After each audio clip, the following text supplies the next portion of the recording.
एक दिन अचानक आसमान से कार्ड गेम पूरी दुनिया पर छा गया। जब सभी लोग इसे मजाक समझकर नजरअंदाज कर रहे थे, तब मैं हर कार्ड को ट्रेजर की तरह उठाकर जमा कर रहा था, क्योंकि मुझे पता था कि कुछ ही समय बाद ब्लड बॉल रेन आने वाली है। उस समय इंसानों का शिकार करने वाले अनगिनत ब्लड ज़ॉम्बीज उन ब्लड बॉल्स से बाहर निकलेंगे। साथ ही दुनिया का सारा फूड, वाटर और बाकी रिसोर्सेज अपनी ओरिजिनल यूजफुलनेस खो देंगे। अपोकलिप्स में जिंदा रहने के लिए लोगों को सिर्फ कार्ड से मिलने वाले रिसोर्सेज और स्पेशल टैलेंट स्किल्स पर निर्भर रहना होगा। लेकिन एक रीबॉर्न पर्सन होने के नाते मुझे पता था कि आज रात ठीक 12 बजे कार्ड्स की पहली बारिश होने वाली है। इसलिए मैं तुरंत घर से निकल गया और सारी तैयारी कर ली। जैसे ही घड़ी ने रात के 12 बजाए, अचानक ऐसा साउंड गूंजा मानो किसी दूसरे प्लेनेट से आ रहा हो। उसके तुरंत बाद मूसलाधार बारिश शुरू हो गई, लेकिन यह सामान्य बारिश नहीं थी। पहले आसमान से पानी गिरता था, मगर अब पोकर कार्ड्स के आकार के कार्ड्स बरस रहे थे। पास की वॉकिंग स्ट्रीट के लोग हैरानी से घरों से बाहर निकल आए और कार्ड रेन को देखने लगे, जबकि मैं पागलों की तरह कार्ड्स बटोर रहा था। बिना किसी सिलेक्शन के किसी भी कलर का कार्ड दिखा तो सीधे बैग में भर देता, क्योंकि ये सभी बेहद इंपॉर्टेंट स्ट्रेटेजिक रिसोर्सेज थे जो अपोकलिप्स में सर्वाइवल रेट को सबसे ज्यादा बढ़ा सकते थे। तभी कार्ड रेन के बीच मुझे एक कार्ड दिखाई दिया जो 7 रंगों की रोशनी से चमक रहा था और धीरे धीरे हवा में तैर रहा था। Legendary rainbow card. मैंने घबराहट में एक गहरी सांस ली और उसकी तरफ दौड़ पड़ा। एक जोरदार डाइव लगाकर मैंने उस रेनबो कार्ड को अपनी मुट्ठी में कसकर पकड़ लिया। लगभग 1 घंटे बाद कार्ड रेन रुक गई और मैं कुल 13 बैग्स कार्ड से भरने में सफल हो गया। वैन के स्टोरेज स्पेस में भरे हुए माउंटेन बैग्स को देखकर मेरा एक्साइटमेंट छिप नहीं रहा था। इस समय ज्यादा से ज्यादा लोग बाहर निकलकर कार्ड्स इकट्ठा करने लगे थे। किसी का ध्यान अपनी तरफ न जाए, इसलिए मैं तुरंत ड्राइविंग करके वॉकिंग स्ट्रीट छोड़कर पहले से बुक किए गए होटल की ओर निकल गया। एपोकलिप्स आने के बाद ही इन कार्ड्स की असली पावर सामने आने वाली थी। अब बस सनराइज का इंतजार था। मैं बेड पर लेट गया, लंबी सांस ली और सो गया। अगले दिन सुबह 8 बजे नीला आसमान अचानक काला पड़ गया। हजारों ब्लड बॉल्स आसमान से गिरने लगे और उनमें से खून से लथपथ ह्यूमन शेप्ड मॉन्स्टर्स निकलकर सबसे नजदीकी इंसानों पर टूट पड़े। मैं चुपचाप कर्टन बंद करके खड़ा रहा। चेहरे पर कोई इमोशन नहीं था। अपोकलिप्स में 5 साल गुजार चुके सर्वाइवर के लिए यह सीन सिर्फ शुरुआत ही। इसे एपेटाइजर भी नहीं कहा जा सकता था। इसके बाद मैंने 2 रेनबो कार्ड्स निकाले और उनमें से एक को पलट दिया। रंग बिरंगी रोशनी के बीच मुझे कार्ड पर बनी एक मस्कीटो दिखाई दी। Talent super recovery body. Super recovery body अपने मालिक को ऐसी बॉडी देता है जिसकी इंजरीज बेहद कम समय में खुद ठीक हो जाती हैं। चिढ़, मैंने कार्ड को फाड़ दिया। तुरंत मेरे पूरे शरीर में गर्म एनर्जी फैल गई। ये देखकर मेरे होंठों पर हल्की मुस्कान आ गई। बढ़िया। इसके बाद मैंने दूसरा लेजेंडरी कार्ड पलटा। Item safe house. Safe house 200 square metre क्षेत्र में बना एक इंडिपेंडेंट हाउस है जिसमें एब्सोल्यूट डिफेंस सिस्टम मौजूद है और यह एच बॉम्ब लेवल अटैक तक झेल सकता है। हालांकि सेफ हाउस की डिफेंस बेहद पावरफुल थी, लेकिन उसकी एक बड़ी कमजोरी भी थी, वह मूव नहीं कर सकता था। फिलहाल मेरा किसी एक जगह सेटल्ड होने का कोई इरादा नहीं था, इसलिए मैंने हाउस कार्ड को अपने पास सुरक्षित रख लिया। इसके बाद मैंने 10 गोल्डन कार्ड्स निकाले। कुल मिलाकर इन गोल्डन कार्ड्स की क्वालिटी बहुत हाई थी। चाहे सुपर स्ट्रेंथ हो या हेवी फिस्ट फाइटर,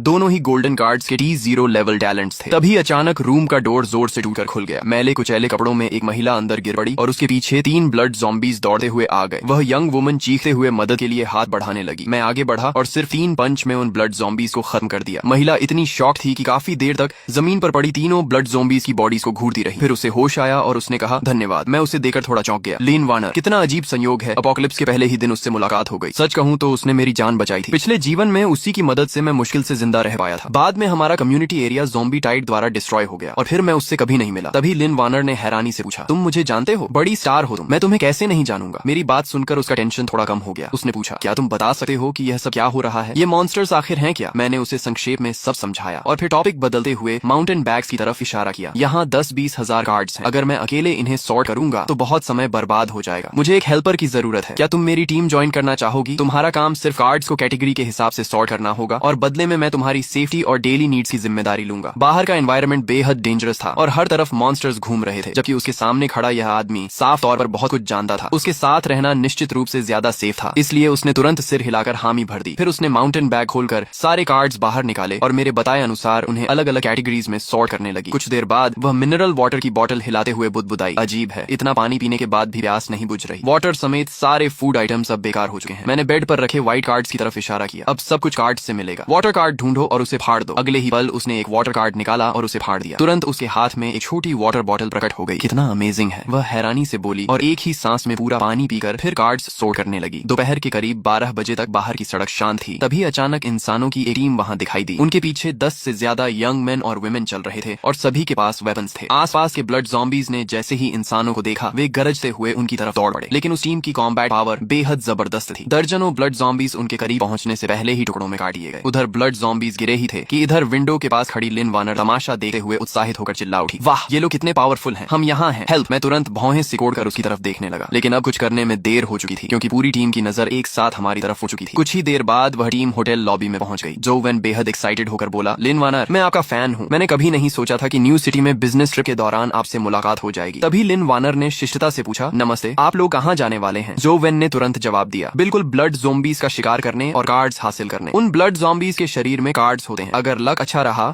और कोई ब्लू स्किल कार्ड मिल गया तो सर्वाइवल चांस काफी बढ़ जाएगा। मिस लिन, क्या आप हमारे साथ चलना चाहेंगी? हम बहुत स्ट्रांग हैं, जरूरत नहीं है, हम खुद अपनी सुरक्षा कर सकते हैं। चलो वापस चलते हैं। मैंने डॉक्टर को इशारा किया और मुड़कर जाने लगा। तभी जो वेन की नजर मुझ पर पड़ी। वह बोला, भाई जरा रुकिए, पता नहीं कल रात आपको कुछ कार्ड्स मिले या नहीं? कार्ड्स तो मिले हैं, कुछ ही हैं। मैंने कपड़ों के अंदर से दर्जन भर सिल्वर कार्ड्स निकाल लिए। यह देखकर सबकी आंखें लगभग बाहर निकल आईं। इतनी सारी सिल्वर कार्ड्स। जो वेन ने लालच भरी नजरों से उन्हें देखा और गला सूखते हुए बोला, लगता है बड़ी मोटी मछली हाथ लगी है। फिर उसका चेहरा बदल गया और उसकी आंखों में लालच भर गया। तुम अकेले इतने कार्ड्स का क्या करोगे? इन्हें हमें दे दो, हम तुम्हारी तरफ से संभाल कर रखेंगे। मैंने मुस्कुराकर सिर हिलाया और पूछा, क्या तुम अंदाजा लगा सकते हो कि मैं इन सिल्वर कार्ड्स को अपने पास क्यों रखे हुए हूँ और खुद इस्तेमाल क्यों नहीं कर रहा? क्या मतलब है तुम्हारा? जो वेन ने सावधानी से पूछा। मैंने अपनी मुट्ठी भींची और कहा, मतलब यह है कि तुम सब मरने वाले हो। हाँ हाँ हाँ, हम इतने लोग हैं। जो वेन अपनी बात पूरी भी नहीं कर पाया था कि उसकी आंखों के सामने अंधेरा छा गया। अगले ही पल वह पूरी तरह बेहोश होकर जमीन पर गिर पड़ा। सभी लोग शॉक में रह गए। उनके सामने खड़े इस युवक ने सिर्फ एक पंच में जो वेन का सिर चकनाचूर कर दिया था, जबकि जो वेन के पास सिल्वर टैलेंट भी था और उसे पलटकर जवाब देने का एक मौका तक नहीं मिला। इसके बाद मैंने एक गोल्डन कार्ड निकाली और उसे फाड़ दिया। तुरंत मेरे हाथ में एक डरावनी ब्लैक ब्लेड प्रकट हो गई, जिससे खतरनाक ऑरा निकल रहा था। अब तुम्हारी बारी है। अच्छा मौका है ये देखने का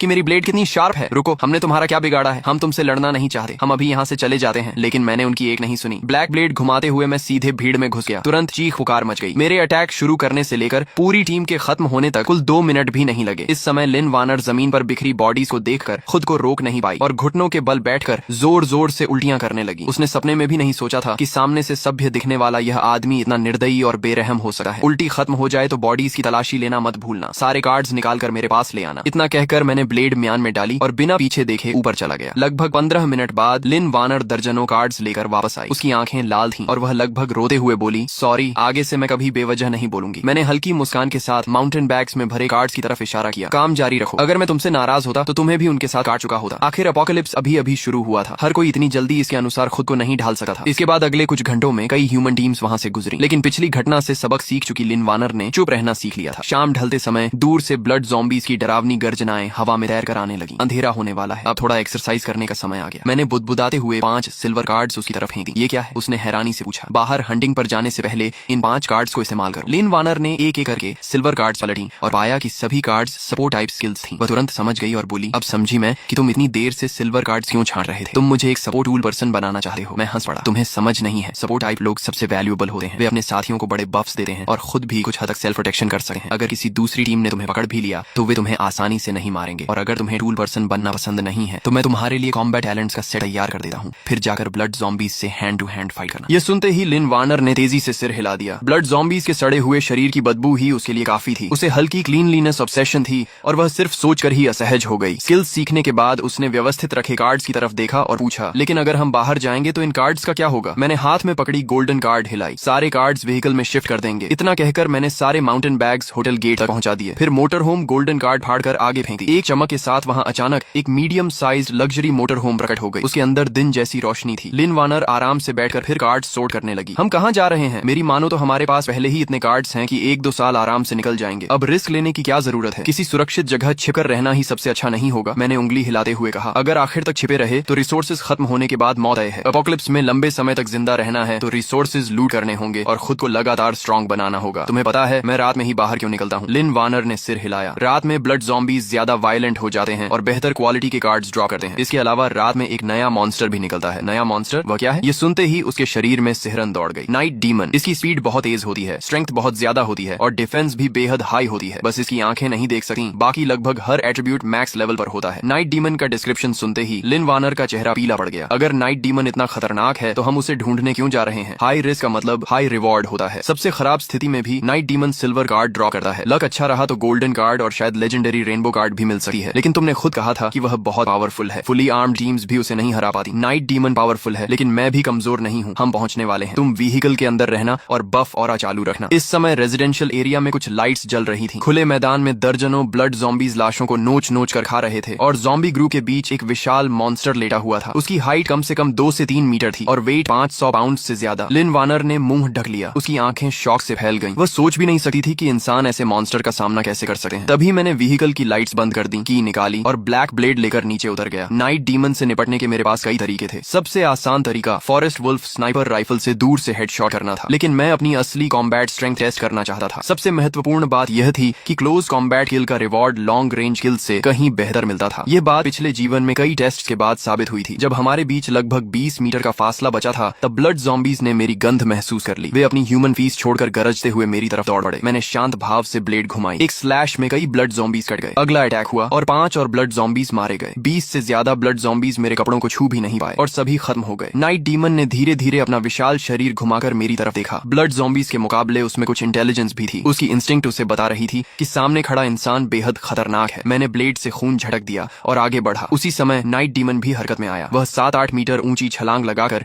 मेरी तरफ झपटा। उसके 2 फुट लंबे शार्प क्लॉज हवा चीरते हुए मेरी तरफ आए। मैंने तेजी से स्लाइड किया और उसके शरीर के नीचे घुस गया। फिर ब्लैक ब्लेड को पूरी ताकत से ऊपर की तरफ घोंप दिया। बिना किसी सस्पेंस के ब्लेड उसके शरीर को आर पार चीरती हुई निकल गई। नाइट डीमन जमीन पर गिर पड़ा, लेकिन वह अभी मरा नहीं था। वह दर्द से तड़पते हुए जमीन पर बुरी तरह छटपटाने लगा। मैं तुरंत आगे बढ़ा और नाइट डीमन को फाइनल ब्लो देकर पूरी तरह खत्म कर दिया। जल्द ही इस छोटी बैटल का लूट सामने आ गया। White cards 9, green cards 4, blue cards 2 और सिल्वर कार्ड्स 3। सच कहूं तो लूट काफी पुअर था। मैं बिल्कुल सेटिस्फाइड नहीं था, लेकिन अभी सिर्फ शाम के 7 बजे थे और पूरी रात अभी बाकी थी। इसके बाद मैं व्हीकल चलाकर आगे बढ़ता रहा। तभी अचानक मैंने जोर से ब्रेक लगा दी। लिन वार्नर समझ गई कि जरूर कुछ हुआ है। वह जल्दी से आगे आई। विंडो से बाहर देखते ही उसने ऐसा सीन देखा जिसे वह जिंदगी भर नहीं भूल पाएगी। लगभग 200 मीटर दूर एक 5-6 मीटर ऊंचा विशाल ब्लड रेड हार्ट लगातार धड़क रहा था। उसके चारों तरफ 100 से ज्यादा ब्लड ज़ॉम्बीज बिना किसी डायरेक्शन के इधर उधर घूम रहे थे। लिन वार्नर ने घबराकर अपना मुंह ढक लिया। उसकी आंखों में फियर और शॉक साफ दिखाई दे रहे थे। ये क्या है? Blood nest. मेरी बात सुनकर लिन वार्नर कुछ पल के लिए जड़ हो गई और उसके चेहरे पर चिंता छा गई। क्या तुम उस चीज से लड़ने का इरादा रखते हो? इतनी जल्दी किस बात की? मैं ड्राइवर सीट पर बैठ गया और दूर से उस विशाल ब्लड नेस्ट को ध्यान से देखने लगा। असल में मेरी ओरिजिनल प्लान ये थी कि मैं सीधे ईस्ट डायरेक्शन में ड्राइव करके पड़ोसी सी सिटी जाऊं और वहां अपने एक पुराने फ्रेंड को ढूंढूं। लेकिन प्लान्स हमेशा रियलिटी के अनुसार नहीं चलते। इस क्रॉस रोड पर अचानक यह इवॉल्विंग जायंट ब्लड नेस्ट दिखाई दे गया। ऐसी अपॉर्चुनिटी छोड़कर जाना मेरे लिए नामुमकिन था, क्योंकि इवॉल्व्ड ब्लड नेस्ट से मिलने वाले रिवॉर्ड्स और ड्रॉप रेट सामान्य ब्लड नेस्ट या नाइट डीमन से 10 गुना से भी ज्यादा वैल्यूएबल होते हैं। लेकिन फिलहाल एक ही प्रॉब्लम थी। मुझे नहीं पता था कि ब्लड नेस्ट को एवोल्यूशन पूरी करने में कितना टाइम लगेगा। समय धीरे धीरे गुजरता गया। देखते ही देखते कई घंटे बीत गए। तभी अचानक वे ब्लड ज़ॉम्बीज जो अब तक सुस्त और बेपरवाह घूम रहे थे, जैसे किसी चीज को महसूस कर बैठे, वे सभी एक साथ क्रॉस रोड के दाईं तरफ मुड़े और जोर जोर से गरजते हुए वहां की ओर दौड़ पड़े। अगले ही पल लगातार गनफायर की आवाजें गूंज उठी। गोलियों की बौछार में ब्लड ज़ॉम्बी ग्रुप ऐसे फटने लगा मानो पुराने कपड़े के टुकड़े हवा में उड़ रहे हों। मैंने मिलिट्री बिनोक्यूलर्स निकाली और ध्यान से देखने लगा। लेंस के अंदर एक ह्यूमन टीम दिखाई दी। वे सभी ब्लू कॉम्बैट यूनिफॉर्म पहने हुए थे और उनके हाथों में गन्स थी। तभी लिन वार्नर ने धीरे से पूछा, क्या ब्लड नेस्ट अब उनसे छिन जाएगा? मैंने बिनोक्यूलर्स नीचे रखी और सिर हिलाया। इतना आसान नहीं है। इंसानों की मौजूदा स्ट्रेंथ के हिसाब से हाई लेवल ब्लड नेस्ट को डैमेज पहुंचाना बहुत मुश्किल है, खासकर यह वाला जो साफ दिखाई दे रहा है कि जल्द ही ब्लैक हार्ट में इवॉल्व होने वाला है। अगर उन्होंने बिना सोचे समझे अटैक किया तो उनकी मौत बेहद बुरी होगी। इस समय क्रॉस रोड पर टीम का लीडर वांग फंग था। उसे जरा भी अंदाजा नहीं था कि उसकी डेथ करीब आ चुकी है। वह आराम से राइफल कंधे पर रखे ब्लड नेस्ट के सामने पहुंचा और हंसते हुए बोला, वाह, इतना बड़ा ब्लड नेस्ट मैंने पहले कभी नहीं देखा। अगर इसे मार दिया तो ढेर सारे अच्छे कार्ड्स मिलेंगे। फीमेल टीम मेंबर ली यान ने तुरंत याद दिलाया, ब्रदर वांग, हमारे पास एमओ कार्ड्स ज्यादा नहीं बचे हैं। क्या सच में हम उन्हें इस ब्लड नेस्ट पर वेस्ट करेंगे? बुलेट्स को बचाकर इस्तेमाल करना चाहिए। वांग फंग मुस्कुराया और बोला, बुलेट्स नहीं, हम इसका इस्तेमाल करेंगे। इतना कहकर उसने पॉकेट से कई ग्रीन कार्ड्स निकाली। कार्ड्स देखते ही बाकी टीम मेंबर्स की आंखें चमक उठी। इसी समय लिन वार्नर ने अपनी बड़ी आंखें झपकाई और पूछा, क्या ये लोग मोलोटॉव कॉकटेल्स से ब्लड नेस्ट को जला सकते हैं? मैंने जवाब दिया, नॉर्मल ब्लड नेस्ट के खिलाफ बड़ी संख्या में मोलोटॉव कॉकटेल्स काम कर सकती हैं, लेकिन इस तरह के इवॉल्विंग ब्लड नेस्ट के खिलाफ नहीं। मोलोटॉव तो छोड़ो, एक्सप्लोसिव्स और डेटोनेटर्स का इफेक्ट भी काफी कम हो जाएगा। ये लोग सब यहीं खत्म हो जाएंगे। उधर वांग फंग और उसकी टीम ने ब्लड नेस्ट के चारों तरफ सैकड़ों मोलोटॉव कॉकटेल्स रख दिए। फिर वे कुछ दूरी पर पीछे हट गए और एक बॉटल पर गन फायर कर दी। जोरदार एक्सप्लोजन हुआ और एक विशाल फायरबॉल बनकर पूरे ब्लड नेस्ट को निगल गया। तभी एक टीम मेंबर ने अचानक कुछ अजीब देखा और चिल्लाया, ब्रदर वांग, देखो, मोलोटॉव्स का उस पर कोई खास असर नहीं हो रहा, सिर्फ उसकी आउटर शेल जली है। वांग फंग ने ध्यान से देखा। सचमुच ब्लड नेस्ट की सिर्फ बाहरी लेयर काली हुई थी। इसके अलावा उसे कोई बड़ा डैमेज नहीं पहुंचा था। ये चीज इतनी टफ कैसे हो सकती है? अगले ही पल लियान का चेहरा सफेद पड़ गया। उसने हाथ में पकड़े डिटेक्शन डिवाइस को देखा और चीख उठी, बुरा हो गया, बहुत सारे ब्लड ज़ॉम्बीज आ रहे हैं, हम गिर चुके हैं। उसकी बात खत्म होते ही शांत क्रॉस रोड की चारों दिशाओं से हजारों ब्लड ज़ॉम्बीज निकल आए। वे लड़खड़ाते हुए टीम को चारों तरफ से घेरने लगे। ब्लड नेस्ट की चीख सुनकर आए ये ब्लड ज़ॉम्बीज ऐसे लग रहे थे जैसे किसी राजा को बचाने दौड़ती हुई सेना हो। वे पागलों की तरह टीम पर टूट पड़े। फायर! वांग फंग ने आदेश दिया। पूरी टीम ने बैक टू बैक पोजीशन लेकर फायरिंग शुरू कर दी। बुलेट्स की बारिश से ब्लड ज़ॉम्बीज झुंड के झुंड गिरने लगे। तभी एक दर्दनाक चीख चीख सुनाई दी। एक मेल टीम मेंबर मैगजीन बदल रहा था कि अचानक एक ब्लड ज़ॉम्बी ने उसे पकड़ लिया और सीधे ज़ॉम्बी हॉर्ड के अंदर घसीट ले गया। कुछ ही सेकंड्स में उसे टुकड़ों में नोच डाला गया। बाकी 6 लोगों के चेहरे डर से बदल गए। मेरे पीछे आओ, वंग फंग ने डायरेक्शन चुनी और तुरंत एक सिल्वर कार्ड फाड़ दी। उसके हाथ में सैमुराई सोर्ड आ गई। वह पूरी ताकत से ज़ॉम्बी हॉर्ड पर टूट पड़ा। एक ही स्लैश में 7-8 ब्लड ज़ॉम्बीज कट गए। इस तरह 6 लोगों की टीम वंग फंग को सेंटर बनाकर ज़ॉम्बी हॉर्ड के बीच से खून की राह बनाते हुए आगे बढ़ने लगी। ये सब मैं शुरू से अंत तक देख रहा था और मुझे हंसी भी आ रही थी और हैरानी भी। क्रॉस रोड पर 4 डायरेक्शंस थी। इन्हें कहीं भी भागना था, लेकिन पता नहीं क्यों सीधे मेरी तरफ ही आ गए। लगता है उन्होंने हमें देख लिया है, लिन वानर ने चिंता से कहा। मैं बिल्कुल शांत रहा और बस इतना बोला, सारे कार्ड्स छिपा दो, गेस्ट्स आने वाले हैं। एस्केप के दौरान वंग फेंग और उसकी टीम ने नेचुरली उस मजबूत मोटर होम को देख लिया था। उनकी आंखों में एक्साइटमेंट चमक उठी। जल्दी दरवाजा खोलो, हमारी मदद करो। मैंने लिन वानर को डोर खोलने का इशारा किया। जैसे ही 6 लोग हाँफते हुए मोटर होम के अंदर घुसे, मैंने डोर बंद किया और एक्सेलरेटर दबा दिया। मोटर होम बुलडोजर की तरह आगे बढ़ी और सामने मौजूद दर्जनों ब्लड ज़ॉम्बीज को उड़ा दिया। फिर हम दूसरी डायरेक्शन में निकल गए। हा हा हा, वंग फंग जोर जोर से हंसने लगा। वह अपनी जान बचने पर बेहद खुश था। फिर उसने व्हीकल का इंटीरियर देखा और घबराई हुई लिन वानर पर नजर डाली। अचानक वह चौंक गया। तुम लिन वानर हो? लिन वानर ने सिर हिलाया। हाँ, वांग फंग उत्साहित होकर बोला। यकीन नहीं होता कि अपोकलिप्स में भी किसी लाइव सेलिब्रिटी से मुलाकात हो जाएगी। फिर उसने मेरी तरफ देखा और कहा, फ्रेंड, तुम्हारी लक काफी अच्छी है। इतनी शानदार मोटर होम मिली है, कम से कम गोल्ड ईयर की होगी। बहुत बढ़िया, हमारी जान बचाने के लिए थैंक्स। लेकिन अगर एक अच्छा काम कर ही दिया है तो पूरा कर दो। ये मोटर होम भी हमें दे दो, तुम्हारे हाथ में इसका कोई फायदा नहीं। तभी लिन वानर गुस्से से बोली, तुम लोग इतने शेमलेस कैसे हो सकते हो? हमने तुम्हारी जान बचाई और तुम बदले में यही कर रहे हो? वांग फंग हंस पड़ा। ये वर्ल्ड अपोकलिप्स में बदल चुका है। यहाँ कौन ग्रेटिट्यूड और रिवेंज की बातें करता है? इतने इनोसेंट मत बनो। तुमने हमारी हेल्प की है, इसलिए मैं तुम्हें नहीं मारूंगा। बस व्हीकल छोड़कर नीचे उतर जाओ। मैं मुस्कुराया। सब कुछ बिल्कुल मेरी एक्सपेक्टेशन के अनुसार हो रहा था। तुम लोग तो काफी काइंड निकले। वांग फंग ने भौहें सिकोड़ कर पूछा, क्या कहा? लेकिन उसके सवाल पूरा होने से पहले ही मिलिट्री डैगर उसकी गर्दन काट चुकी थी। वांग फंग की आंखें फैल गईं। उसका शरीर कंट्रोल खो बैठा और वह सीट से नीचे गिर पड़ा। अगले ही पल मैंने उसके हाथ से पिस्टल छीनी और बेहद प्रैक्टिस किए हुए अंदाज में सेफ्टी हटाकर ट्रिगर दबा दिया। 10 सेकंड से भी कम समय में व्हीकल के अंदर पूरी शांति छा गई। इसके बाद मैंने मोटर होम वापस उसी जगह मोड़ दी जहां ब्लड नेस्ट मौजूद था। सामने का सीन देखकर कोई भी कांप उठा। पूरे इलाके में हजारों ब्लड ज़ॉम्बीज का समुद्र उमड़ रहा था। मैंने गहरी सांस ली। लगता है फिर से रिसोर्सेज खर्च करने पड़ेंगे। आखिर इतने सारे ब्लड ज़ॉम्बीज को सिर्फ पर्सनल स्ट्रेंथ के भरोसे साफ करना नामुमकिन था। जब तक कई दर्जन लोगों की टीम न हो, उन्हें खत्म करना आसान नहीं था। सबसे पहले मैंने ड्रोन का इस्तेमाल किया और ऊपर से ज़ॉम्बीज पर पेट्रोल छिड़कना शुरू कर दिया। उसके बाद दूसरे ड्रोन की मदद से मोलोटोव कॉकटेल्स को हवा के रास्ते ज़ॉम्बी हॉर्ड के बीच पहुंचाया। अगले ही पल जैसे ही मोलोटोव कॉकटेल्स फटे, नीचे का पूरा इलाका आग के समुद्र में बदल गया। हजारों ब्लड ज़ॉम्बीज एक ही बार में जलकर खत्म हो गए। इसके बाद मैंने मोटर होम के अंदर मौजूद सभी डेड बॉडीज बाहर निकाली और एक एक करके ब्लड नेस्ट के पास फेंक दी। लगभग 5 मिनट बाद जमीन फटने लगी और कई टेंटिकल्स बाहर निकल आए। वे 6 बॉडीज और एक हेड से चिपक गए। वे ब्लड नेस्ट की रूट्स थी। ब्लड नेस्ट इंसानी फ्लैश और ब्लड को अब्सॉर्ब करके एवोल्यूशन या ग्रोथ करता था। जब उसने सभी बॉडीज अब्सॉर्ब कर ली तो विशाल ब्लड नेस्ट अचानक जोर से कांप उठा। उसके अंदर से एक ऐसी अजीब ऑरा निकलने लगी जिसे शब्दों में बयान करना मुश्किल था। एवोल्यूशन शुरू हो गई है। मेरा दिल एक्साइटमेंट से उछल रहा था, लेकिन चेहरे पर हमेशा की तरह शांति बनी हुई थी। तभी लिन वानर ने उत्सुकता से पूछा, एवोल्यूशन के बाद तो यह और भी पावरफुल हो जाएगा, है ना? मैंने सिर हिलाया। एवोल्यूशन के बाद ब्लड नेस्ट इतना स्ट्रांग हो जाता है कि उसे मॉन्स्टर कहना भी कम होगा। फिलहाल पूरी दुनिया में कोई भी अकेला इंसान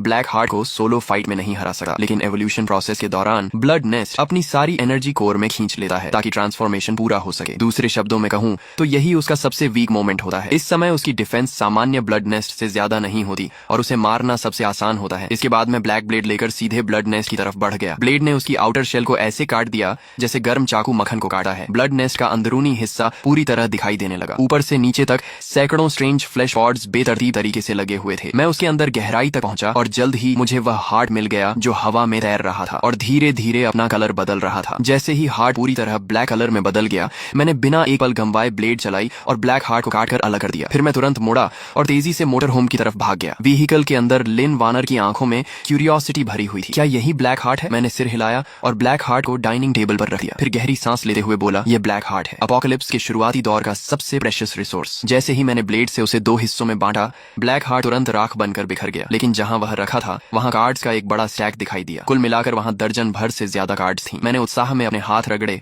और कार्ड्स को एक एक करके देखने लगा। उनमें 2 रेनबो कार्ड्स थी और 6 गोल्डन कार्ड्स। बाकी कार्ड्स भी कम वैल्यूएबल नहीं थी। 6 गोल्डन कार्ड्स में से फूड कार्ड और बायोलॉजिस्ट टैलेंट फिलहाल मेरे किसी काम की नहीं थी, लेकिन बाकी 4 गोल्डन कार्ड्स असली T0 लेवल टैलेंट थी। इसके बाद मैंने पहली रेनबो कार्ड पलटी। उसका डिस्क्रिप्शन पढ़ते ही मेरी प्यूपिल्स सिकुड़ गई। Talent spirit control art. ये टैलेंट अपने ओनर को स्पिरिचुअल एनर्जी कंट्रोल करने की एबिलिटी देती है। रिक्वायरमेंट 8 मेरिडियंस अनलॉक होना जरूरी। ये रेनबो कार्ड्स में भी गॉड ईयर टैलेंट थी, लेकिन कंडीशन बहुत स्ट्रिक्ट थी, इसलिए अभी इसे सीखना संभव नहीं था। मैंने स्पिरिट कंट्रोल आर्ट को संभाल कर रख दिया और दूसरी रेनबो कार्ड उठाई। जैसे ही मैंने उसका डिस्क्रिप्शन पढ़ा, मैं खुद को हंसने से रोक नहीं पाया। Equipment, electronic protection bracelet. जब तक इसमें पावर है तब तक यूजर आसानी से नहीं मरेगा। पिछले जीवन में मैंने किसी को यह ब्रेसलेट इस्तेमाल करते देखा था। इसे चार्ज करने के लिए सिल्वर बैटरी कार्ड्स की जरूरत पड़ती थी। फुल चार्ज होने के बाद यह 3 फेटल अटैक तक ब्लॉक कर सकता था। इसका मैकेनिज्म सीधा था। एनिमी का अटैक ब्रेसलेट के शील्ड द्वारा अब्सॉर्ब कर लिया जाता था। बेशक इसकी भी लिमिट थी। अगर अटैक उसकी डिफेंस कैपेसिटी से ज्यादा पावरफुल हो तो शील्ड फेल हो जाता था, लेकिन सामान्य स्थिति में यह एक पैसिव सुपर शील्ड जैसा था। मैंने तुरंत ब्रेसलेट निकालकर अपनी रिस्ट पर पहन लिया। फिर टैक्टिकल वेस्ट से 3 सिल्वर बैटरी कार्ड्स निकाली। जैसे ही ब्रेसलेट की 3 ग्रीन एनर्जी बार्स फुल हुई, मुझे जबरदस्त सेंस ऑफ सिक्योरिटी महसूस हुआ। कुछ सोचकर मैंने पिस्टल लिन वानर की तरफ बढ़ाई, फिर अपनी फॉरहेड की तरफ इशारा करते हुए कहा, मुझ पर फायर करो। लिन वानर शॉक में पड़ गई। क्या? चिंता मत करो, मैं सिर्फ ब्रेसलेट की डिफेंस टेस्ट करना चाहता हूँ। मैं अपनी जान के साथ गेम नहीं खेल रहा। शूट करो। मेरे बार बार कहने पर उसने दांत भींचे और ट्रिगर दबा दिया। बैंग! बुलेट मेरी फॉरहेड के पास पहुंचते ही एक ट्रांसपेरेंट शील्ड में समा गई और बिना कोई निशान छोड़े गायब हो गई। मैंने ब्रेसलेट की तरफ देखा। जैसा उम्मीद थी, उसकी एक एनर्जी बार कम हो चुकी थी। इस समय लिन वानर के चेहरे पर सिर्फ शॉक नहीं था, बल्कि पेन भी साफ दिखाई दे रहा था। कारण जानने पर मैं खुद को हंसने से रोक नहीं पाया। असल में पिस्टल की रिकॉइल इतनी स्ट्रॉन्ग थी कि उसके रिस्ट जॉइंट में चोट लग गई थी। सच में तुम बहुत फ्रेजाइल हो। मैंने उसे सहारा देकर डाइनिंग एरिया में बैठाया और उसकी रिस्ट वापस सही पोजीशन में सेट कर दी। लगता है फायर आर्म्स तुम्हारे लिए सूटेबल नहीं है। तुम्हें क्रॉसबो इस्तेमाल करना चाहिए। लिन वानर ने अपनी रिस्ट हल्के से मलते हुए कहा, जब मैं शूटिंग कर रही थी तब एक बार मैकेनिकल बो की ट्रेनिंग ली थी। क्या तुम्हारे पास ऐसा कुछ है? मैंने मुस्कुराते हुए जवाब दिया, सिर्फ एक नहीं, काफी सारे हैं। फिर मैंने सिल्वर कार्ड्स निकाली। कुल 6 सिल्वर मैकेनिकल क्रॉसबोज थी। उनकी फंक्शंस और पावर बिल्कुल सेम थी। फर्क सिर्फ इतना था कि हर क्रॉसबो की कलर कोटिंग अलग अलग थी। अच्छा। लिन वानर ने बेहद स्किल्ड तरीके से मैकेनिकल क्रॉसबो उठाया, बो स्ट्रिंग खींची और एरो सेट किया। सिर्फ स्विश की आवाज आई और एरो एक लाइट स्ट्रीम की तरह उड़ता हुआ गया। वह इतनी एक्यूरेसी से टारगेट पर लगा कि इलेक्ट्रिक पोल से लगभग 3 मीटर दूर पड़े डस्टबिन में जाकर धंस गया। कमाल है, मैंने थम्स अप दिखाया। मेरी तारीफ सुनकर लिन वानर का चेहरा शर्म से लाल हो गया। बहुत समय से प्रैक्टिस नहीं की थी, मुझे एक बार और ट्राई करने दो। मैंने तुरंत रोक दिया, अभी नहीं, पहले ये कार्ड्स इस्तेमाल करो फिर प्रैक्टिस करना। मैंने पहले से अलग रखी हुई कुछ सिल्वर कार्ड्स उसकी तरफ बढ़ाई। उनमें talent, attack speed mastery, talent, precision, talent, long range shooting और स्किल मास्टर आर्चर शामिल थे। लिन वानर अविश्वास से मुझे देखने लगी। ये सारी कार्ड्स मेरे लिए हैं। मैंने सिर हिलाया। हाँ, आगे मिलने वाले मॉन्स्टर्स लगातार स्ट्रॉन्ग होते जाएंगे। मुझे एक रिलायबल टीममेट चाहिए। ये सुनते ही उसके गाल और लाल हो गए। वह अच्छी तरह जानती थी कि पिछले 2 दिनों में उसने आखिर किया ही क्या था। पहला काम कार्ड सॉर्ट करना, दूसरा काम कार्ड सॉर्ट करना, तीसरा काम फिर से कार्ड सॉर्ट करना। लेकिन ये सोचकर कि अब वह मेरे साथ शोल्डर टू शोल्डर फाइट कर सकेगी, उसके दिल में खुशी भर गई। थैंक यू मुझ पर भरोसा करने के लिए। इसके बाद सिल्वर टैलेंट्स के बफ मिलने के कारण उसकी एक्यूरेसी और एरो पावर कई गुना बढ़ गई। स्टैटिक टारगेट पर उसका हिट रेट सीधे 95% तक पहुंच गया, जबकि मूविंग टारगेट पर भी 77% था। अफसोस सिर्फ इतना था कि आसपास के सारे ब्लड ज़ॉम्बीज पहले ही साफ हो चुके थे, वरना मैं उसकी रियल कॉम्बैट परफॉर्मेंस देखना चाहता था। इस शानदार दिन की सक्सेस सेलिब्रेट करने के लिए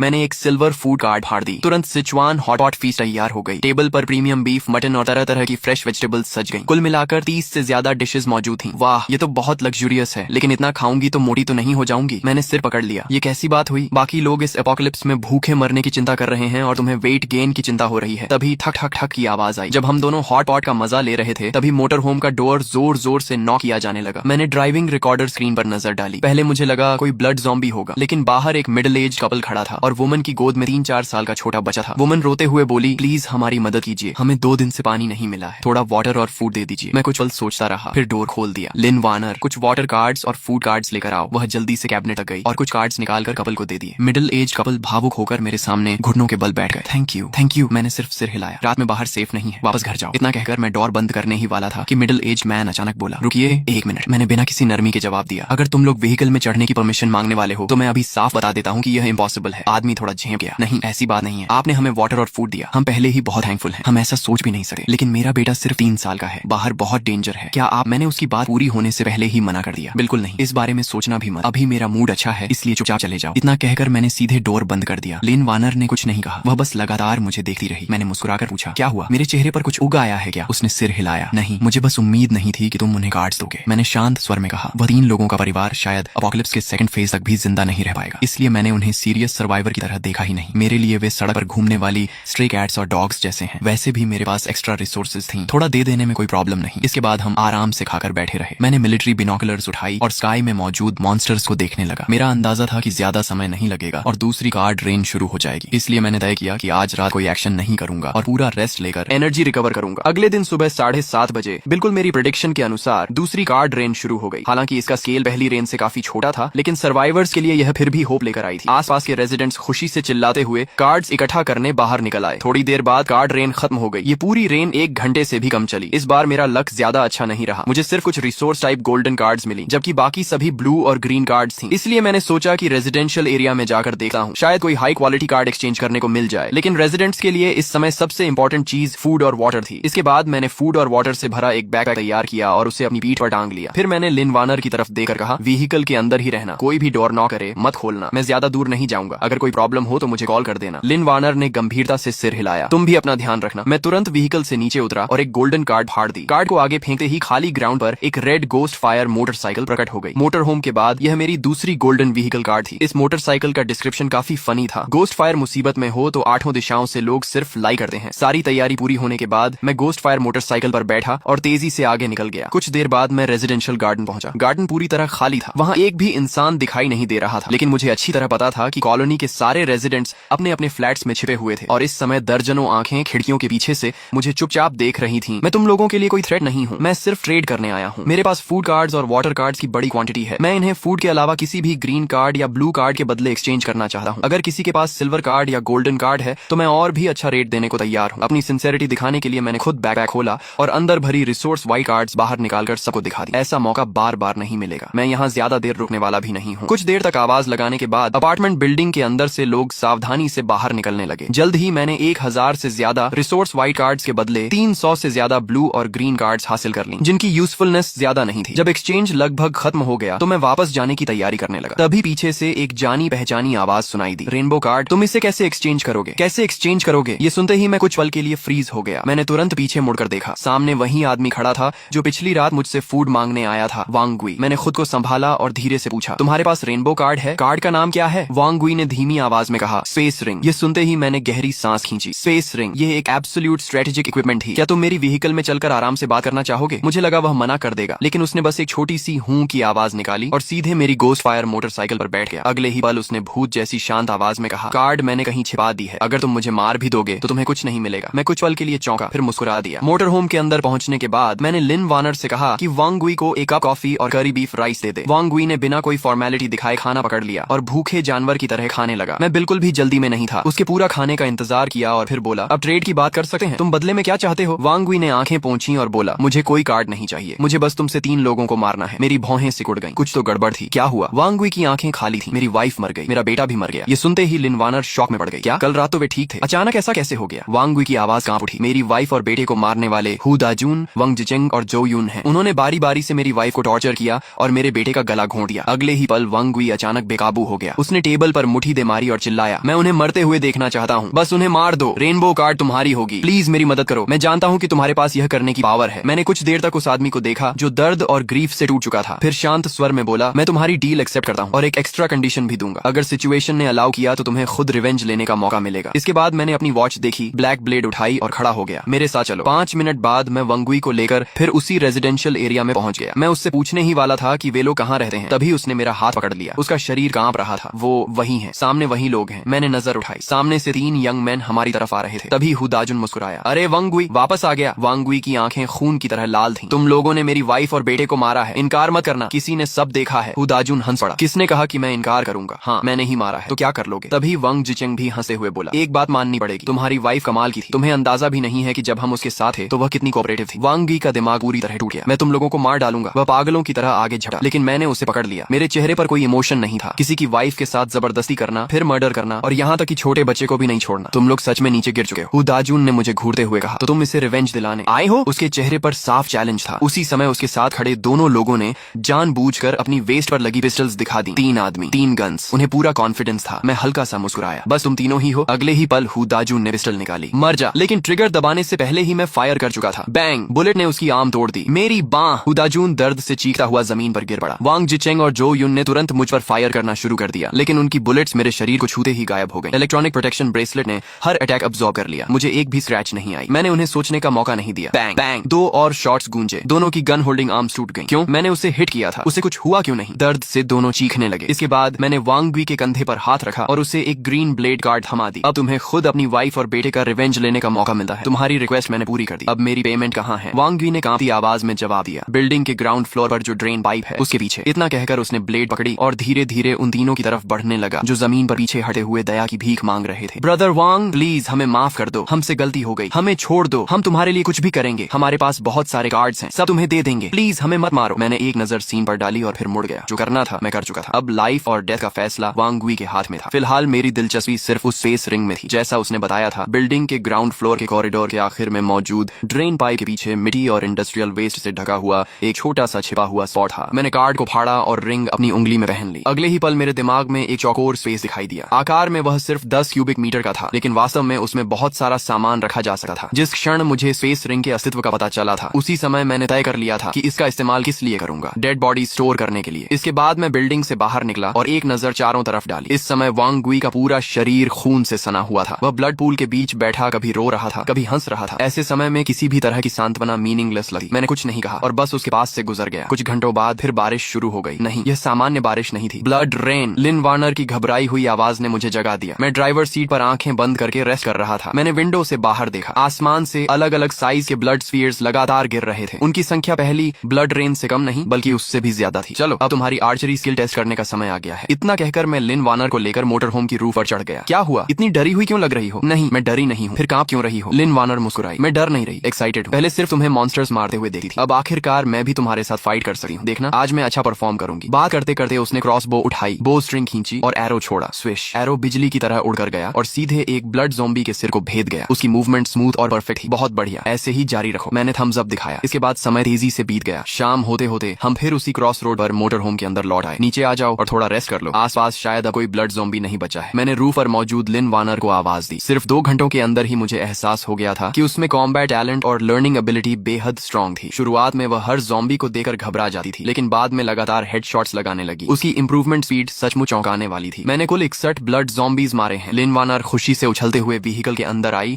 और अचीवमेंट बताने लगी। मैं मुस्कुराया। कमाल है, अब जाकर कपड़े बदलो, नहा लो और फिर खाना खाते हैं। थोड़ी देर बाद वह फ्रेश होकर वापस आई। उसने साफ व्हाइट शर्ट पहन रखी थी और हेयर ड्रायर से बाल सुखाते हुए पूछा, क्या हम आज रात यहाँ से निकलने वाले हैं? मैंने सिर हिलाया। हाँ, अंधेरा होने के बाद हम रास्ता साफ करते हुए आगे बढ़ेंगे। अभी अभी ब्लड रेन हुई है, इसलिए सिटी के हर हिस्से में ब्लड ज़ॉम्बीज और ब्लड नेस्ट की भरमार होगी। रिसोर्सेज कलेक्ट करने का इससे अच्छा मौका नहीं मिलेगा। तभी व्हीकल के बाहर से वांग गुई की आवाज सुनाई दी। चिन लैंग, क्या तुम अंदर हो? मैं थोड़ा हैरान हुआ। मुझे उम्मीद नहीं थी कि यह आदमी अभी तक जिंदा होगा, और उससे भी ज्यादा हैरानी इस बात की थी कि उसकी गोद में एक हाफ कॉन्शियस छोटा लड़का था। मैंने डोर खोला और उसे अंदर आने दिया। ये बच्चा कौन है? वांग गुई ने दुखी स्वर में कहा। अपोकलिप्स शुरू होने से पहले इसकी माँ बिजनेस ट्रिप पर बाहर गई हुई थी और अब उसका कोई कांटेक्ट नहीं हो पा रहा। कुछ समय पहले इसके पिता को मॉन्स्टर्स ने मार डाला। फिर उसने लड़के की तरफ देखकर कहा, इसे ब्लड ज़ॉम्बी ने काट लिया है। क्या तुम इसे बचा सकते हो? मैंने भौहें सिकोड़ ली। कुछ घंटे पहले वाला टूटा हुआ वांग गुई अब पहले जैसा नहीं लग रहा था। साफ दिखाई दे रहा था कि इस बच्चे की वजह से उसे जीने का नया रीजन मिल गया था। लेकिन सिल्वर सीरम कार्ड्स बेहद प्रेशियस थी। मेरे पास भी सिर्फ 10-15 ही बची थी। मेरे पास कार्ड्स हैं, मैं एक्सचेंज कर सकता हूँ। वांग गुई ने जल्दबाजी में पॉकेट से ब्लू और ग्रीन कार्ड्स का ढेर निकाल लिया। मैंने सवाल बदल दिया, तुम लोगों ने ब्लड ज़ॉम्बीज को कैसे रोका? कॉलोनी में अभी कितने लोग बचे हैं? वांग गुई ने लंबी सांस छोड़ी। मैंने सबको बिल्डिंग के अंदर डिफेंसिव पोजीशन लेने का सजेशन दिया था, नहीं तो जल्दी या देर से सब मर जाते। अच्छी बात यह रही कि लोगों ने मेरी बात मान ली, लेकिन हमारी स्ट्रेंथ बहुत कमजोर थी। ब्लड ज़ॉम्बीज को खत्म करने के लिए आधे से ज्यादा लोगों की जान चली गई। अब शायद सिर्फ 30 या 40 लोग ही बचे हैं, और उनमें भी ज्यादातर यंग पीपल हैं जो फाइट करने की हिम्मत रखते हैं। मेरी बात सुनकर वांग गुई कुछ पल के लिए चुप हो गया। फिर जैसे उसे कुछ समझ में आया, उसका चेहरा एक्साइटमेंट से भर गया। हाँ, जो लोग मेरे साथ लड़ रहे थे वे सभी यंग हैं, बहुत ब्रेव हैं। उनमें से कुछ ने टैलेंट्स भी अपग्रेड किए हैं। क्या तुम वह बात पूरी भी नहीं कर पाया था कि मैं हल्का सा हंस पड़ा? इतना एक्साइटेड मत हो, मैंने तो बस कैजुअल क्वेश्चन पूछा था। वांग गुई के चेहरे पर तुरंत डिसअपॉइंटमेंट आ गया। रात में बाहर डेंजर है, मैं तुम्हें वापस छोड़ देता हूँ। इसके बाद मैंने मोटर होम स्टार्ट की और वांग गुई वो उस छोटे लड़के को रेजिडेंशियल एरिया तक छोड़ने गया। मैं वांग गुई के साथ अंदर जाकर देखता हूँ, तुम व्हीकल का ध्यान रखना। मैंने लिन वार्नर को निर्देश दिया और वांग गुई के साथ अंदर चला गया। सिक्योरिटी हॉल के अंदर मौजूद यंग सर्वाइवर्स ने मुझे देखते ही उत्साह दिखाया। बिग ब्रदर, क्या आप हमारी मदद करने आए हैं? बोलने वाला यंग मैन मुझे पहचान में आ गया। वही लड़का था जिसने दोपहर में सबसे पहले मुझसे कार्ड एक्सचेंज किया था। उसकी गर्लफ्रेंड उसके पीछे कांपती हुई खड़ी थी। दोनों के कपड़ों पर मिट्टी और खून के दाग लगे हुए थे। उनसे काफी बदबू भी आ रही थी, लेकिन इसके लिए उन्हें दोष नहीं दिया जा सकता था। जब वाटर कार्ड्स इतनी रेयर हों तब कोई भी उन्हें नहाने में वेस्ट नहीं करता। ज्यादातर लोग उन्हें सिर्फ पीने के लिए बचा कर रखते थे। मैं बस देखने आया हूँ। इतना कहकर मैंने पूरे हॉल पर नजर दौड़ाई और धीरे से सांस छोड़ी। वांग गुई झूठ नहीं बोल रहा था। यहाँ आधे से ज्यादा लोग सचमुच मर चुके थे। मैंने कैजुअल अंदाज में पूछा, मैं थोड़ी देर में यहाँ से निकल जाऊंगा, उसके बाद तुम लोग क्या करने वाले हो? वांग गुई तुरंत आगे बढ़ा। मिस्टर चिन, आप कहाँ जा रहे हैं? क्या आप हमें अपने साथ नहीं ले जा सकते? अगर हम यहाँ रहे तो जल्दी या देर से मॉन्स्टर्स हमें मार डालेंगे। सिर्फ आपके साथ रहने पर ही हमारे पास सर्वाइवल की होप है। बिग ब्रदर, प्लीज हमें भी अपने साथ ले चलिए। प्लीज हमारी मदद कीजिए। सब लोग खड़े हो जाओ, बैठकर बात मत करो। जब सभी लोग खड़े हो गए तो मैंने हाथ उठाकर उन्हें शांत किया। अगर तुम लोग सच में मेरे साथ चलकर सर्वाइवल का रास्ता ढूंढना चाहते हो तो यह इम्पॉसिबल नहीं है, लेकिन पहले 3 रूल्स मानने होंगे। मुझे हमेशा कड़वी बातें पहले ही साफ साफ बोलना पसंद है। इसके बाद रात और भी गहरी हो गई। टूटी फूटी सड़कों से भरे शहर के बीच एक मोटर होम धीरे धीरे आगे बढ़ रही थी। उसके पीछे एक पूरी टीम चल चल रही थी। कुल मिलाकर 30 से ज्यादा लोग थे। सभी अंधेरे में चुपचाप व्हीकल का पीछा कर रहे थे। आज रात कैरावैन की लक अच्छी भी थी और खराब भी। अच्छी बात यह थी कि उन्हें रास्ते में सबसे बड़ा ब्लड ज़ॉम्बी ग्रुप सिर्फ 20 से कुछ ज्यादा ज़ॉम्बीज का मिला। खराब बात भी यही थी कि उन्हें सबसे बड़ा ब्लड ज़ॉम्बी ग्रुप सिर्फ 20 से कुछ ज्यादा ज़ॉम्बीज का ही मिला। मतलब रास्ते में बड़े थ्रेट्स नहीं मिले और हाई क्वालिटी रिवॉर्ड्स भी नहीं मिले। आखिरकार मोटर होम एक बड़े शॉपिंग मॉल के सामने जाकर रुक गई। वांग गुई, कुछ लोगों को लेकर अंदर जाओ और चेक करो, अगर कोई डेंजर दिखे तो तुरंत वापस निकल आना। वांग गुई ने जल्दी से 5 यंग सर्वाइवर्स को साथ लिया और सावधानी से मॉल के अंदर चला गया। यह मेरा पहला रूल था, मेरी हर कमांड बिना किसी क्वेश्चन के फॉलो करनी होगी। कुछ मिनट बाद वांग गुई दौड़ता हुआ वापस आया। उसके चेहरे पर खुशी साफ दिखाई दे रही थी। बॉस, मॉल का फर्स्ट फ्लोर पूरी तरह सेफ है। लगता है किसी ने पहले यहाँ शेल्टर बनाया था। आज रात हम यहीं रेस्ट कर सकते हैं। मैंने सिर हिलाया। अच्छा, अब कार्ड्स कलेक्ट करो, ये मेरा दूसरा रूल है। सभी कार्ड्स टीम लीडर के पास जमा होंगी और फाइनल डिस्ट्रीब्यूशन मैं करूंगा। जो भी कार्ड्स छिपाएगा उसे टीम से तुरंत निकाल दिया जाएगा। वांग गुई ने तुरंत एक बड़ा स्टैक मेरी तरफ बढ़ा दिया। सब कार्ड्स यहाँ हैं। हालांकि उनमें 99% व्हाइट कार्ड्स और ग्रीन कार्ड्स थीं। ब्लू कार्ड्स बहुत कम थीं। फिर भी उन्हें देखकर मेरी आंखें चमक उठी। उम्मीद नहीं थी कि रास्ते भर की लड़ाइयों से इतनी अच्छी हार्वेस्ट मिलेगी। मैंने कुछ कार्ड्स अलग की और वांग गुई को वापस दे दी। इन्हें सब लोगों में बांट दो और ये क्लोथ्स और वेपन्स भी। उन्हें समय निकाल कर नहाने और कपड़े बदलने दो। ये कार्ड्स मैं पहले से तैयार करके लाया था। इनमें फूड, वाटर, डेली सप्लाईज और जरूरत की लगभग हर चीज मौजूद थी। यहाँ तक कि शैम्पू, बॉडी वॉश और दूसरी पर्सनल आइटम्स भी थी। जब वांग गुई उन्हें मॉल के अंदर ले गया और सर्वाइवर्स को कार्ड्स इस्तेमाल करने दी तो कई लोगों की आंखों में आंसू आ गए। खासकर टीम की कुछ वुमेन बेहद इमोशनल हो गईं। उन्हें शेल्टर के अंदर सैनिटरी पैड्स और क्लीन क्लोथ्स मिले। वे इतनी खुश थीं कि लगभग घुटनों पर बैठकर रो पड़ी। बाद में जब सबने पेट भरकर खाना खाया, हॉट वाटर से बाथ लिया, साफ कपड़े पहने और सॉफ्ट बेडिंग पर लेटे तो पूरे दिन की थकान एक पल में गायब हो गई। उस समय हर किसी के मन में सिर्फ एक ही विचार था, यह सब करना वर्थ इट था। आखिरकार उन्हें रात में डर डर कर सोने की जरूरत नहीं थी। वे फिलहाल सेफ थे। उसी समय मैं अपनी बेड पर लेटा आंखें बंद करके रेस्ट कर रहा था। मैंने उनसे पहले ही साफ कह दिया था कि सामान्य परिस्थितियों में मैं उनकी सेफ्टी की रिस्पॉन्सिबिलिटी लूंगा, लेकिन अगर कभी ऐसा थ्रेट सामने आया जिसे मैं खुद हैंडल नहीं कर सकता तो मैं बिना हिचकिचाहट उन्हें छोड़कर निकल जाऊंगा। अगर कोई इस कंडीशन को एक्सेप्ट नहीं कर सकता तो वह अभी टीम छोड़ सकता है। अगली सुबह करीब 10 बजे 5 घंटे की नींद और आराम के बाद सभी लोगों की फिजिकल कंडीशन और मेंटल स्टेट काफी इंप्रूव हो चुकी थी। ऐसा लग रहा था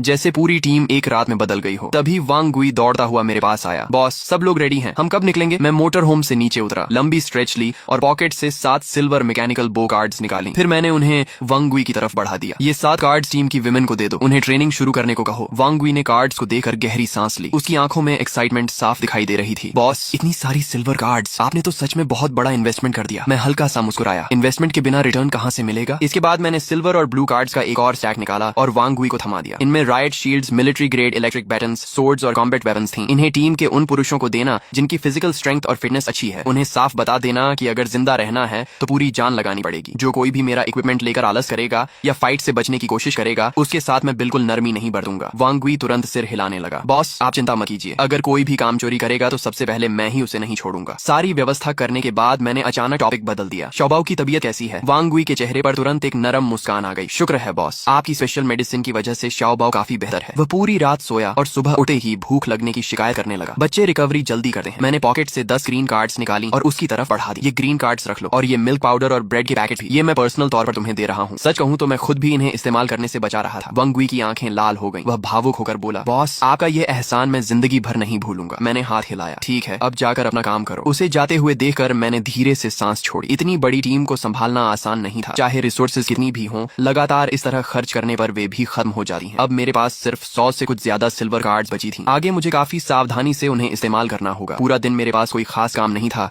इसलिए मैंने ब्लैंकेट ओढ़ी और आराम से सो गया। शाम होते ही जब अंधेरा उतरने लगा मैंने वांग गुई और बाकी लोगों को निकलने की तैयारी करने के लिए बुला लिया। पिछली रात के अनुभव के बाद कॉलोनी के ये सर्वाइवर्स अब डार्कनेस से पहले जितना नहीं डरते थे। रास्ते में अगर ब्लड ज़ॉम्बीज मिलते तो कई बार लिन वार्नर को अटैक करने की जरूरत ही नहीं पड़ती। टीम के लोग खुद ही आपसी कोऑर्डिनेशन से आगे बढ़कर ज़ॉम्बीज को घेर कर खत्म कर देते। कैरावैन लगातार 3 घंटे से ज्यादा नॉर्थ डायरेक्शन में बढ़ती रही। जब हम हाईवे एरिया के करीब पहुंचने वाले थे तभी लिन वार्नर ने अचानक स्काई की तरफ देखते हुए भौहें सिकोड़ लीं। क्या ये मेरी इल्यूजन है? मुझे ऐसा लग रहा है कि आसमान में कुछ उड़ रहा है। उसने आंखें मलते हुए व्हीकल के अंदर सिर घुसाया और अनिश्चित स्वर में पूछा, क्या ब्लड ज़ॉम्बीज उड़ भी सकते हैं? मैंने तुरंत ब्रेक पर जोर से पैर मारा। मोटर होम अचानक रुक गई और लिन वार्नर लगभग गिर ही पड़ी। तुमने क्या देखा? उसने थोड़ा सोचकर कहा। मैं श्योर नहीं हूँ, लेकिन अगर वह बैट थी तो इतनी बड़ी नहीं हो सकती थी। उसने उस क्रीचर का आकार और शेप बताया। ये सुनते ही मेरी स्कैल्प सुन्न पड़ गई। डिफरेंट डीमन, ये अपोकलिप्स का कौन सा दिन है? अभी से डिफरेंट डीमंस दिखाई देने लगे? सच कहूँ तो डिफरेंट डीमंस खुद इतने डेंजरस नहीं थे। असली प्रॉब्लम कुछ और थी। जहाँ डिफरेंट डीमंस दिखाई देते थे वहाँ आसपास ब्लैक ब्लड स्टार जरूर मौजूद होती थी। डिफरेंट डीमंस दरअसल ब्लैक ब्लड स्टार के स्काउट्स और गार्ड्स होते थे। सिचुएशन खराब है, सब लोग तुरंत पीछे मुड़ो। मैंने बिना देर किए वॉकी टॉकी उठाया और वांग गुई को आदेश दिया। वांग गुई ने 1 सेकंड भी वेस्ट नहीं किया। उसने तुरंत टीम को सिग्नल दिया कि सभी सभी व्हीकल्स के पीछे रहें और फॉर्मेशन बनाए रखें। तभी दूर से एक बेहद तेज और भयानक चीख सुनाई दी। वह ब्लैक ब्लड स्टार की वार्निंग क्राई थी। हमें स्पॉट कर लिया गया है। मैं तुरंत राइफल कार्ड इस्तेमाल करके व्हीकल की रूफ पर चढ़ गया। नाइट विजन टैलेंट की वजह से डार्कनेस का मुंह पर कोई असर नहीं था। जैसे ही मैंने ऊपर देखा, मुझे आसमान में तेजी से उड़ती हुई 7-8 डिफरेंट डीमंस दिखाई दी। इन क्रीचर्स की सबसे बड़ी एडवांटेज उनकी फ्लाइंग स्पीड थी। बाकी अटैक पावर और डिफेंस आमतौर पर एवरेज ही होती थी। मरना चाहते हो? मैंने तुरंत मार्क्समैन स्किल एक्टिवेट की और राइफल से लगातार सिंगल शॉट्स फायर करने लगा। कुछ ही सेकंड में 7 डिफरेंट डीमंस के सिर उड़ गए। वे एक एक करके पास के वीट फील्ड में गिर पड़े। बॉस, क्या हुआ? वांग वी के चेहरे पर टेंशन साफ दिखाई दे रही थी। मैंने गंभीर स्वर में कहा, सब लोग तैयार हो जाओ, बैटल शुरू होने वाली है। फिर मैंने राइफल, कुछ एक्स्ट्रा बुलेट्स और कई मोलोटॉव कार्ड्स वांग वी की तरफ फेंक दी। अपने लोगों की सुरक्षा करना। वांग वी ने तुरंत उन्हें पकड़ लिया। समझ गया बॉस। इसके बाद उसने शाओबाओ के सिर पर प्यार से हाथ फेरा। छोटा लड़का डरी हुई आवाज में बोला, अंकल मुझे डर लग रहा है। वांग वी ने उसे अपनी तरफ खींच लिया और नरम स्वर में कहा, डर मत, अंकल यही है। अंकल तुम्हारी रक्षा जरूर करेगा। तूफान आने से पहले हमेशा मौत जैसी खामोशी होती है। आ गए। मेरी प्यूपल्स सिकुड़ गईं। सड़क के आखिर में ब्लड ज़ॉम्बीज का एक विशाल हॉर्ड दिखाई दिया। वे इतने ज्यादा थे कि उनकी संख्या का अंदाजा लगाना भी मुश्किल था। हजारों ब्लड ज़ॉम्बीज एक दूसरे को धक्का देते हुए आगे बढ़ रहे थे। उनके मुंह से अजीब और डरावनी चीखें निकल रही थीं। ज़ॉम्बी हॉर्ड के बीच कई नाइट डीमंस भी मौजूद थे। वे साफ तौर पर इस हॉर्ड के लीडर्स लग रहे थे। बाकी ज़ॉम्बीज पागलों की तरह दौड़ रहे थे, लेकिन नाइट डीमंस आराम से उनके पीछे पीछे चल रहे थे। ये लड़ाई आखिर कैसे जीतेंगे? वांग वी ने मिलिट्री बिनोकुलर्स से सामने का नजारा देखा और अनजाने में गाली निकल गई। लेकिन जब उसने व्हीकल की रूफ पर खड़े मुझे देखा, जहां मेरे चेहरे पर डर का नामो निशान नहीं था, तो उसका दिल कुछ हद तक शांत हो गया। उसने होंठ चाटे और धीरे से बुदबुदाया, आ जाओ, जितने आना है आ जाओ, आज सबको खत्म कर देंगे। तभी अचानक एक भयानक चीख गूंजी। टीम में मौजूद लगभग 50 साल का एक आदमी नाइट डीमन के स्नीक अटैक का शिकार हो गया। उसका सिर एक झटके में चकनाचूर कर दिया गया। सभी लोग सामने वाले ज़ॉम्बी हॉर्ड पर ध्यान दे रहे थे और स्काई को पूरी तरह इग्नोर कर चुके थे। लेकिन ऊपर आसमान में दर्जन भर नाइट डीमंस मंडरा रहे थे, सही मौके का इंतजार करते हुए। फायर! वांगी जोर से चिल्लाया और राइफल उठाकर शूट करना शुरू कर दिया। टीम की विमेन, जिन्हें मैकेनिकल बोज मिली थी, उन्होंने भी स्काई में मौजूद उन काले साए जैसे नाइट डीमंस पर एम कर लिया। नाइट डीमंस की स्पीड बिजली जैसी थी। वांग वी ने पूरी मैगजीन खाली कर दी, लेकिन मुश्किल से एक नाइट डीमन गिरा पाया। सिचुएशन तेजी से कंट्रोल से बाहर जा रही थी। ये देखकर मैंने तुरंत लिन वार्नर को ऑर्डर दिया, वांग वी की साइड सपोर्ट करो, फ्रंट लाइन मैं संभालता हूँ। अगले ही पल मैंने ऊंचाई से राइफल फायर करना शुरू कर दिया। बुलेट्स बारिश की तरह ज़ॉम्बी हॉर्ड पर बरसने लगी। फ्रंट लाइन के ब्लड ज़ॉम्बीज एक के बाद एक गिरते गए, लेकिन उनकी संख्या इतनी ज्यादा थी कि सिर्फ राइफल के दम पर उन्हें रोकना इम्पॉसिबल था। अच्छी बात यह थी कि मैं पहले से तैयार था। मैंने स्पेस रिंग में हाथ डाला और ग्रेनेड्स तथा एक्सप्लोसिव्स निकालकर सीधे ज़ॉम्बी हॉर्ड के बीच फेंक दिए। Boom boom boom! धमाकों की आवाज से पूरा इलाका कांप उठा। आग और शॉकवेव्स ने ज़ॉम्बी हॉर्ड के बीच कई बड़े खाली क्षेत्र बना दिए। यह दृश्य देखकर वांग वी की आंखें चमक उठी। उसके मन में सिर्फ एक ही विचार था, बॉस सच में मॉन्स्टर है। उसी समय लिन वार्नर, जो अब एक असली शार्प शूटर बन चुकी थी, अपनी पोजीशन पर पहुंच गई। राइफल फायर, मैकेनिकल बो सपोर्ट और मेरे लगातार फायर बॉम्ब अटैक्स के कॉम्बिनेशन ने ज़ॉम्बी हॉर्ड को 50 मीटर से आगे बढ़ने नहीं दिया। तभी अचानक 2 नाइट डीमंस फायर पावर की परवाह किए बिना सीधे चार्ज कर गए। वे लेफ्ट और राइट दोनों तरफ से व्हीकल रूफ पर झपटे। उनकी स्पीड किसी रेसिंग कार से कम नहीं थी। लिन वार्नर डर के मारे चीख उठी, लेकिन मैंने बिना घबराए ब्लैक ब्लेड निकाल ली। स्लैश! एक चमकती हुई ब्लेड लाइट हवा में लहराई। लगभग आधा टन वजनी नाइट डीमन बीच से 2 हिस्सों में कट गया। मैं रुका भी नहीं, एक कदम आगे बढ़ा और हॉरिजॉन्टल स्लैश मारी। दूसरा नाइट डीमन प्रतिक्रिया भी नहीं कर पाया था कि उसके सिर का आधा हिस्सा उड़कर कई मीटर दूर जा गिरा। सिर्फ एक पल में 2 इलीट मॉन्स्टर्स खत्म। मैंने बिना किसी इमोशन के ब्लेड वापस रखी और राइफल उठा ली। फिर से लगातार फायर शुरू हो गया। दोनों पक्ष पूरे 8 मिनट तक भिड़े रहे, लेकिन फिर एक अजीब बात हुई। जो ज़ॉम्बी हॉर्ड अभी तक पागलों की तरह चार्ज कर रही थी, वह अचानक पीछे हटने लगी। वे उसी तरह रिट्रीट कर रहे थे जैसे समुद्र की लहरें किनारे से लौटी हैं। यह देखकर मैंने हाथ उठाकर सभी को सीज फायर का सिग्नल दिया, फिर टीम पर नजर डाली। रिजल्ट उम्मीद से कहीं बेहतर था। शुरुआत में स्नीक अटैक का शिकार हुए उस एक आदमी को छोड़कर टीम का कोई और मेंबर नहीं मरा था। इसके बाद मैं व्हीकल रूफ से नीचे कूदा और बैटलफील्ड पर लूट कलेक्ट करने लगा। जल्द ही 2 गोल्डन कार्ड्स मेरे हाथ लगी। इस बैटल में तो जबरदस्त प्रॉफिट हुआ है। उधर वांग वी बाकी लोगों को लेकर बैटलफील्ड क्लीन करने लगा। कुछ ही देर में 200-300 कार्ड्स कलेक्ट करके मेरे पास ला दी गई। सेफ्टी के लिए मैंने तुरंत पूरी टीम को टर्न अराउंड करने और ओरिजिनल रूट पर वापस लौटने का ऑर्डर दिया। आधे घंटे से ज्यादा ट्रैवल करने के बाद जब मुझे यकीन हो गया कि हम ब्लैक ब्लड स्टार के टेरिटोरी से बाहर निकल चुके हैं, तब मैंने सभी को रुककर कैंप लगाने की परमिशन दी। इतनी बड़ी और खतरनाक बैटल के बाद लोगों की आंखों में पहले से कहीं ज्यादा कॉन्फिडेंस था। वे सिर्फ जिंदा नहीं बचे थे, बल्कि सैकड़ों ब्लड ज़ॉम्बीज को मार भी चुके थे। उस रात टीम के हर सर्वाइवर के दिल में सिर्फ एक ही विश्वास था, बॉस के पीछे चलोगे तभी जिंदा रहोगे। यही अब उनका सबसे मजबूत फेथ बन चुका था। इस समय मोटर होम के अंदर तेज रोशनी जल रही थी। मैंने नरम बीफ का एक टुकड़ा काटकर मुंह में रखा और हल्का सा भौहें सिकोड़ ली। ये बैटल भले ही जीत ली गई थी, लेकिन अगर सामने मौजूद ब्लैक ब्लड स्टार को खत्म नहीं किया गया तो आगे बढ़ने के लिए बहुत बड़ा चक्कर लगाना पड़ेगा। मेरे पास मोटर होम था, इसलिए मुझे कोई फर्क नहीं पड़ता था, लेकिन वांग वी और उसके लोगों के लिए यह सफर सहना आसान नहीं था। तभी कार्ड्स की सॉर्टिंग पूरी कर चुकी लिन वार्नर जल्दी से रिपोर्ट देने लगी। इस बार कुल 317 कार्ड्स मिली हैं। मैं सोच से बाहर आया और सिर हिलाया। पाया। प्रॉफिट तो हुआ है, लेकिन अभी भी उतना नहीं जितना मुझे उम्मीद थी। इसके बाद मैंने स्पेस रिंग से नाइट डीमंस द्वारा ड्रॉ की गई 2 गोल्डन कार्ड्स निकाली। एक वेपन ब्लड पैटर्न गन थी और दूसरी टैलेंट कीन स्मेल। लिनवनर उत्सुकता से देखने लगी, लेकिन मैंने बस होंठ मोड़ दिए। ये टैलेंट सुनने में अच्छी लगती है, लेकिन इसका साइड इफेक्ट बहुत खतरनाक है। एपोकलिप्स में अगर तुम्हारी स्मेल बहुत ज्यादा तेज हो जाए तो हर समय ब्लड ज़ॉम्बीज़ की सड़ी हुई बदबू ही महसूस होगी। ऐसी हालत में लाइफ क्वालिटी सीधे जमीन पर आ जाएगी। लिनवनर को तुरंत समझ आ गया, फिर हंसते हुए बोली, वैसे डाइट कंट्रोल और फिगर मेंटेन करने के लिए ये टैलेंट बुरी नहीं है। समय तेजी से बीता और अगली सुबह आ गई। एक dark green military truck camp के बाहर आकर रुका। एक मजबूत शरीर वाला क्रू कट हेयर कट वाला आदमी ली जंकी 5 ताकतवर आदमियों के साथ ट्रक से कूदा और मुस्कुराते हुए जोर से बोला, घबराइए मत, हम यूनिटी कम्युनिटी की सर्च टीम से हैं। हम आपके लीडर से बात करना चाहते हैं। ये देखकर मेरे होंठों पर हल्की सी रहस्यमयी मुस्कान उभर आई। मैं जानबूझकर एक भोले और अनुभवहीन युवक जैसा व्यवहार करते हुए आगे बढ़ा, जैसे मुझे किसी बात की समझ ही न हो। ली जंकी ने यह सब नोटिस किया, लेकिन फिर भी उसने बेहद ईमानदार अंदाज में कहा, भाई, मेरे कैंप में मजबूत डिफेंस लाइन और भरपूर रिसोर्सेज हैं। अपने लोगों को लेकर हमारे साथ चलो। एपोकलिप्स में ग्रुप बनाकर रहोगे तभी जिंदा रह पाओगे, मानना पड़ेगा। उसकी बातों में काफी आकर्षण था। मेरी इंस्टिंक्ट कह रही थी कि वह कोई बुरा इंसान नहीं है, इसलिए मैंने फैसला किया कि एक बार जाकर देखना चाहिए। वैसे भी रास्ते में ही था, देखने में कोई नुकसान नहीं था। इसके बाद मैं अपने 30 से ज्यादा लोगों को लेकर कैंप में पहुंचा। साफ सुथरे कपड़े, आत्मविश्वास से भरे चेहरे और अनुशासित चाल ढाल देखकर वे एपोकलिप्स की किसी रेगुलर आर्मी जैसे लग रहे थे। उनकी मौजूदगी ने आसपास मौजूद बिखरे बालों और मैले कपड़ों वाले रेफ्यूजीज को पूरी तरह फीका कर दिया।